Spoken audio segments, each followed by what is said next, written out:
Hello, friends. Here's a reading from the Gospel of Luke. Jesus was teaching in the synagogue on the Sabbath.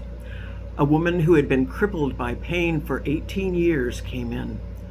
Jesus called her over when he saw her and said, "Woman, be free. Stand up straight." He laid his hands on her, and she immediately stood up straight and began praising God. The leader of the synagogue was furious that Jesus had cured someone on the Sabbath, which was against the law. He said to the crowd, "God said we work on 6 days and not on the seventh day, which is the Sabbath. Those other 6 days are when you should come for healing." Jesus looked at him and said, "What a hypocrite! If your donkey needs water on the Sabbath, don't you go untie it and lead it to drink? That's working on the Sabbath. Shouldn't this woman, who has suffered for 18 long years and is a daughter of Abraham, be set free from her bondage on the Sabbath day?" When people in authority heard this, they were ashamed of themselves. The entire crowd rejoiced at the wonderful things they saw Jesus doing.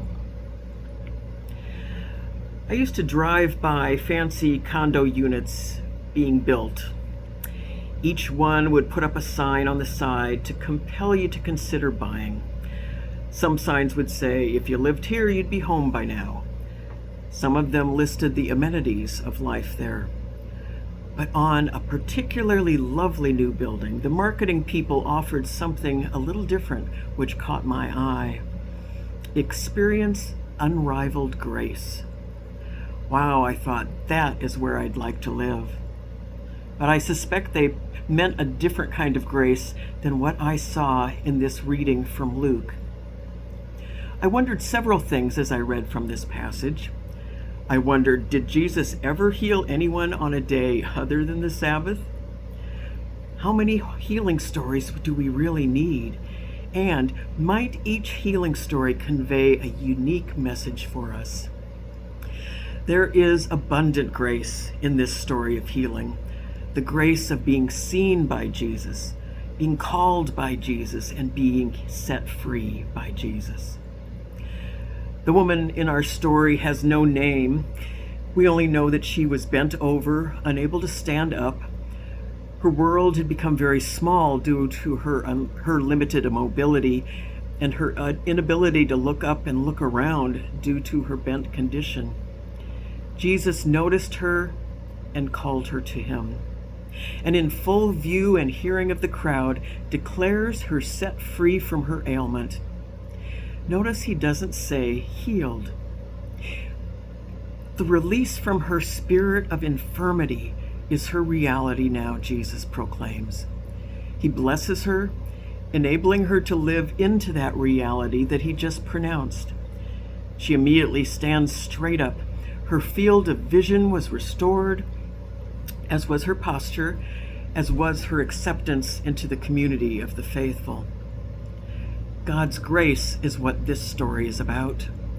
Her healing and release were not dependent on her faith, nor on the faith of those around her. Jesus was the one who sought her out, bringing with him God's grace.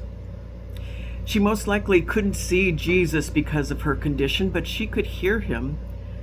When she stood up straight, she was welcomed back into her community, and her blinders fell off. Her world expanded.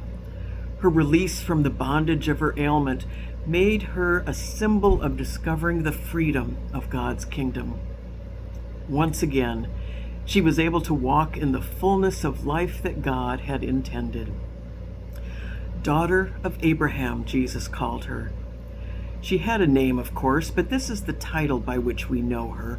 Daughter of Abraham, an heir to God's covenant of grace, which God is always expanding to include more and more people. She is a child of promise and grace, as are we all.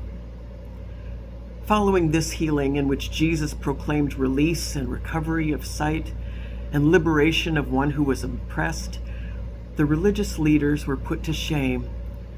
People exploded with joy at what God had done in their sight. The leader of the synagogue was indignant, but he didn't come after Jesus this time.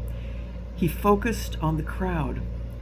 Why are you coming here to be healed on the Sabbath? Come back when it's more appropriate. I imagine he was sensing danger, sensing the spirit of freedom that was moving through the crowd, and worried what unleashing unrivaled grace to the people might mean. He was trying to protect the sanctity of the Sabbath, which is exactly what Jesus was trying to do. Sabbath was a gift to people who had been enslaved, a day of rest per week. It made space for them to remember how God had delivered them and declared them free. They were to allow nothing to distract them from that focus. That's what it meant to keep the Sabbath holy. Sabbath meant a refusal to ever again be enslaved by things that kept them acknowledging God's goodness. It meant the embrace of dedicated time to explore the things that really matter to God. Sabbath is not a limiting thing, but an invitation to living a fuller life in God. That is the way to keep the Sabbath holy. Jesus was continually showing that God was working in new ways. Mercy matters to God, so show mercy on the Sabbath. Wholeness matters to God, so when Jesus restored someone to wholeness, he was keeping the Sabbath holy. The crowds yearned for healing of their diseases, as well as freedom from that which bound them. Jesus showed them the promise of the kingdom, the promise of restoration, release, and freedom. Take a moment to ponder these questions. What do you need to be released from? From heavy burdens of responsibility and the weight of worry? The pain of broken relationships? The bondage of guilt? In what ways is your sight limited, or your ability to move freely through your life? Are you crippled by fear, bent over by self-doubt? Whether you are aware of your need, whether or not you have the courage to ask for it, stand up straight and open your eyes. Experience the unrivaled grace of God all around you.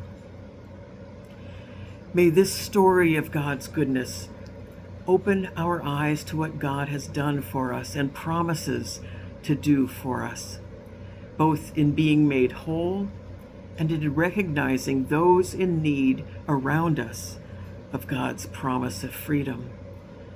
May we open our eyes to recognize our need and open our lives to receive God's unrivaled grace.